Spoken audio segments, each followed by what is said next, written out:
আজকে আমি আলোচনা করব পাইথনের বেসিক ভেরিয়েবলস এবং প্রিন্ট ফাংশন নিয়ে। সো ওপেন করুন পাইচার্ম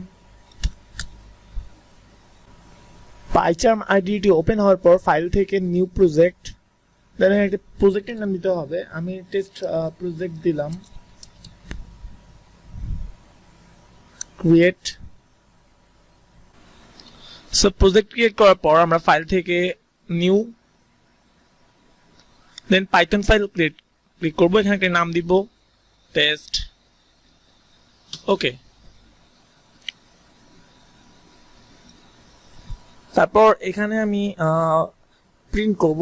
কোনো কিছু টেক্সট প্রিন্ট করার জন্য আমাদের লিখতে হবে, পাইথনের নিয়ম হলো আমাদের ফাংশনের নাম, ফার্স্টে ফাংশনের নাম প্রিন্ট স্পেস ফার্স্ট ব্র্যাকেট, এর ভিতরে আমরা দুইটি সিঙ্গেল কোটেশনের ভিতরে আমাদের টেক্সট প্রিন্ট করব। আমি লিখবো হ্যালো শিখবই।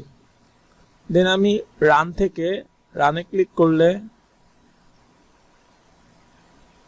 এই দেখুন নিচে লেখা আসছে হ্যালো শিখবই, সেটা কল আসছে।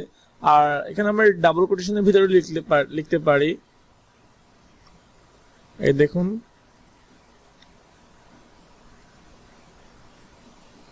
ওয়ার্ক করছে। বাট যদি আমাদের ফার্স্ট কোটেশন আর সেকেন্ড কোটেশন, যদি আমরা একটা ফার্স্ট কোটেশন ডাবল কোটেশন একটা সিঙ্গেল কোটেশন দিই, সেই ক্ষেত্রে দেখুন সিনট্যাক্স এরর। আবার এখানে আমি যদি 17 লিখি,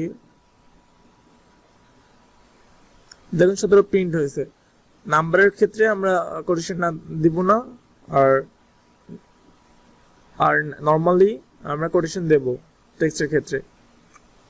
সো এখন আমি আপনাদেরকে দেখাবো ভ্যারিয়েবল। ভ্যারিয়েবলের জন্য আমরা একটা নিয়মটা হলো ভ্যারিয়েবলের নাম দিব একটা। আমি ভ্যারিয়েবল var1 দিলাম নাম, তারপর স্পেস দিয়ে ডাবল করে এটা। সো এখন আমি ভ্যারিয়েবল সম্পর্কে দেখাবো। ভ্যারিয়েবলের নিয়ম হলো ভ্যারিয়েবলের নাম দিবেন একটা, var1 দিলাম আমি অ্যাজ এক্সাম্পল, তারপর স্পেস দিয়ে ইকুয়াল স্পেস আমি একটা মান দিলাম 10, তারপর আমি আরেকটা ভ্যারিয়েবল দিলাম var2 ইকুয়াল দিলাম 20 দিলাম। এখন আমি আরেকটা ভ্যারিয়েবল ক্রিয়েট করতেছি var3 equal var1 plus var2।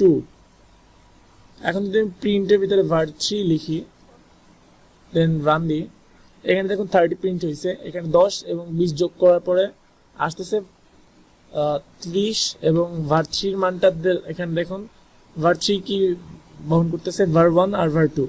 So 1 plus 2, এখানে 10 20 যুক্ত হয়ে গেলে এখানে আসবে 30।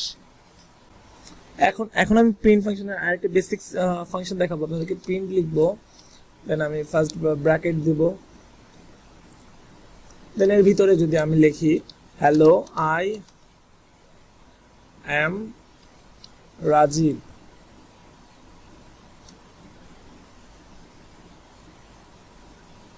এখন দেখুন আমি এখানে রান থেকে রান দিলাম, এখানে এরর আসতেছে কারণ এখানে আমাদের ফার্স্ট ব্র্যাকেট ফার্স্ট এই সিঙ্গেল কোটেশন আমরা এখানে দিয়েছি অনেকগুলো। এখন আমাদের আইডিটা বুঝতে পারতেছে না যে আসলে কোনটা সে ধরবে, সেই জন্য আমরা যেটা ইগনোর করতে চাবো, যে কোটেশনটা আমরা দিতেছি আমাদের ধরা জাস্ট এজ এ শো, সেটার আগে আমরা এই সাইনটা দিতে পারি।